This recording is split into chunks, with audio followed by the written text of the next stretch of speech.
दोस्तों, एक बार फिर हम हाजिर हैं जम्मू कश्मीर की 10 बड़ी खबरों के साथ। आपका मेजबान मैं हूं विशाल। कुलगाम के गुदर इलाके में सेना और आतंकियों के बीच हुई मुठभेड़ में 2 दहशतगर्द मार गिराए गए हैं। मार गिराए गए दहशतगर्दों में से एक की पहचान आमिर डार के तौर पर हुई है, जो जम्मू कश्मीर के ही शोपियां जिले का रहने वाला था और आतंकी संगठन लश्कर तैयबा से जुड़ा हुआ था, जबकि दूसरे दहशतगर्द की पहचान लश्कर तैयबा से जुड़े रहमान भाई के तौर पर की गई है।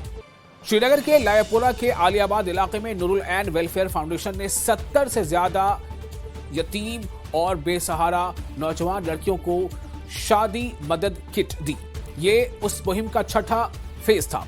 इस प्रोग्राम में मुफ्ती आजम डॉक्टर नासिरुल इस्लाम मेहमान खुसूसी के तौर पर शामिल हुए और इस तंजीम की कोशिशों की तारीफ की। इस मौके पर कई दीगर अहम हस्तियों ने भी हिस्सा लिया और कहा कि जो यतीम बच्चे हैं और जो ऐसे सोर्सेज से जो महरूम बच्चियां हैं, इनकी शादी में मदद देना बहुत ज्यादा जरूरी है। ये आज की अशद जरूरत है। डोडा के आम आदमी पार्टी के एमएलए महराज मलिक को पीर के रोज गिरफ्तार कर लिया गया है और उन पर जन सुरक्षा अधिनियम यानी पब्लिक सेफ्टी एक्ट यानी पीएसए लगाया गया है। रिपोर्टों के मुताबिक पहले उन्हें भद्रवाह जेल में स्थानांतरित किया गया और बाद में कठुआ जेल भेज दिया गया। महराज मलिक के खिलाफ जिले के कई थानों में कई एफआईआर दर्ज हैं। कुछ दिन पहले ही डोडा के गंडोह पुलिस स्टेशन में उनके खिलाफ एक और एफआईआर दर्ज की गई थी, जिससे उनके खिलाफ चल रहे मामलों की जो फहरिस्त थी उसमें एक और एफआईआर जुड़ गई थी। वहीं डोडा के एमएलए महराज मलिक की गिरफ्तारी पर उनके घर वालों यानी उनके अहले खाना का रद्द-ए-अमल सामने आया है। उनका कहना है कि मलिक हमेशा से गरीबों और बेजुबानों की आवाज रहे हैं और आम लोगों से जुड़े मुद्दों को लगातार उठाते रहे हैं। यही वजह है कि उन्हें निशाना बनाया जा रहा है। जम्मू कश्मीर के चीफ मिनिस्टर उमर अब्दुल्ला ने आम आदमी पार्टी के एमएलए महराज मलिक की पीएसए के तहत हुई गिरफ्तारी पर कड़ा एतराज जताया है। उन्होंने सोशल मीडिया एक्स पर लिखा कि महराज मलिक को पीएसए के तहत हिरासत में लिए जाने का कोई औचित्य नहीं है। वो पब्लिक सेफ्टी के लिए किसी भी तरह का खतरा नहीं है। इस बदनाम कानून का इस्तेमाल कर उन्हें गिरफ्तार करना गलत है। उमर अब्दुल्ला ने सोशल मीडिया पोस्ट में लिखा, आगे उन्होंने लिखा कि अगर गैर निर्वाचित सरकार एक चुने हुए प्रतिनिधि को, एक चुने हुए रिप्रेजेंटेटिव के खिलाफ इस तरह ताकत का इस्तेमाल करती है, तो फिर जम्मू कश्मीर की जनता यानी जम्मू कश्मीर की आवाम जमहूरियत पर भरोसा कैसे बनाए रख पाएगी।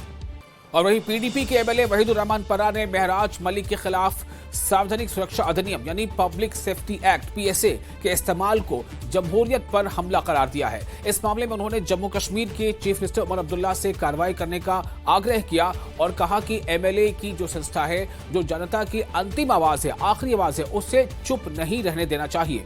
वहीद परा ने इस बात का इंतबाह दिया है कि महराज पर अगर कार्रवाई हो रही है तो कल ये किसी और के साथ भी हो सकता है। डोडा से आम आदमी पार्टी के एमएलए महराज मलिक की गिरफ्तारी को लेकर आम आदमी पार्टी के ने श्रीनगर में एक प्रेस कॉन्फ्रेंस का इनेकाद किया। प्रेस कॉन्फ्रेंस को संबोधित करते हुए आम आदमी पार्टी के जो तर्जुमान थे मुदस्सिर हसन, उन्होंने कहा कि आम आदमी पार्टी और गरीब यानी कि आम और गरीब लोगों की आवाज दबाने के लिए महराज मलिक के खिलाफ एक साजिश रची गई है। सुनिए उन्होंने क्या कहा। ये खुली साजिश है भाजपा की, और जो भाजपा के साथ ब्यूरोक्रेट्स मिले हुए हैं कुछ, ये उनकी खुली साजिश है। हमने कई बार, आज सब लोग बोलते हैं महराज गुस्सा करता है। महराज गुस्सा नहीं करता है, वो महराज के अंदर आग है। महराज 6 महीने से इनको बोल रहा है कि इस हेल्थ सेंटर को शिफ्ट करना है from one place to another place, सिर्फ इसलिए कि वो सेंट्रली लोकेटेड प्लेस थी और वहाँ अगर कोई बुजुर्ग होगा, कोई हमारी बेटी बहन या माँ होगी, उनको आसानी होगी उस हेल्थ सेंटर में जाने की। और अब बात हजरत बल दरगाह वाले मामले की। हजरत बल दरगाह में हुई तोड़फोड़ के मामले में एनसी नेता तनवीर सादिक ने जितने मुलजमीन हैं उन पर दर्ज मुकदमे को खत्म करने की मांग की है। उन्होंने कहा कि कार्रवाई की बजाय आरोपियों की काउंसलिंग की जानी चाहिए और वक्फ बोर्ड की जो चेयरपर्सन है दरख्शान अंद्राबी, उनके खिलाफ मुकदमा दर्ज किया जाए। आपको बता दें कि बीते शुक्रवार को यानी जुमे को हजरत बल में शिलापट यानी जो वहां तख्ती लगी थी उस पर लगे राष्ट्रीय चिन्ह अशोक चिन्ह को लोगों ने नुकसान पहुंचाया था, जिसके बाद इस मामले में पुलिस ने अब तक जो जानकारी उसके मुताबिक 26 लोगों को हिरासत में लिया है। पुलिस की कार्रवाई जारी है, जिसके बाद तनवीर सादिक ने मुलजमीन को लेकर ये मांग सामने रखी है। जम्मू के एनसी हेडक्वार्टर में दिवंगत शेख मोहम्मद अब्दुल्ला की यौम वफात पर एक प्रोग्राम का इनेकाद किया गया। इस प्रोग्राम में जम्मू कश्मीर के डिप्टी सीएम सुरेंद्र चौधरी समेत कई नेता मौजूद रहे। इस दौरान डिप्टी सीएम सुरेंद्र चौधरी ने हजरत बल तनाज़े पर वक्फ बोर्ड की चेयरपर्सन दरख्शान अंद्राबी पर निशाना साधा। देखिए, जब भगवान राम जी का मंदिर बना या दुनिया में या देश में जहाँ भी चाहे मंदिर बने, चाहे गुरुद्वारे बने या मस्जिद बने, आज तक कभी रवायत नहीं रही कि वहाँ पे कोई स्टोन कोई या कोई पत्थर कोई लीडर लगाएगा। ये पहली दफ़ा हुआ है कि बीजेपी के एक अनपढ़ नेता जिसको ना सियासत का पता, ना धर्म का पता, ना उसको भाईचारे का पता, उसने एक ऐसा किया है जो जिसपे आज रिलीजियस लीडर जो हैं वो अपने बयान दे रहे हैं, और मैं नहीं समझता कि उस पर मुझे बयान देना चाहिए। लेकिन मैं इतना जरूर कहूँगा कि हर पॉलिटिकल पार्टी को इस मंदिर, मस्जिद और गुरुद्वारों से, इन जियारतों से दूर रहना चाहिए। सियासत करने के और बड़ी जगह हैं, खाली इन चीज़ों पे अगर आप सियासत नहीं करेंगे तो अच्छा रहेगा। अगर इन जगहों पे जाना है तो उस भगवान, उस अल्लाह को, उस वाहिगुरु को नाम लें, ना कि वहाँ पे जाके सियासत।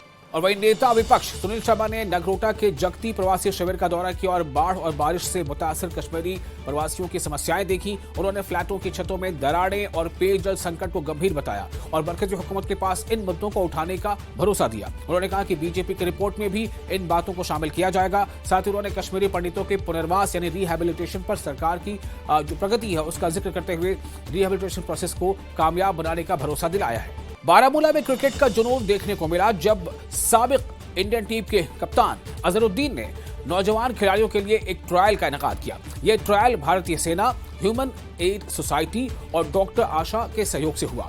इस पहल का मकसद मकामी जो हुनरमंद खिलाड़ी हैं उनकी पहचान करना और उन्हें सही रास्ता देना रहा। मोहम्मद अजहरुद्दीन ने खिलाड़ियों से बातचीत की, उन्हें सुझाव दिए और उनके हौसले को उड़ान दी।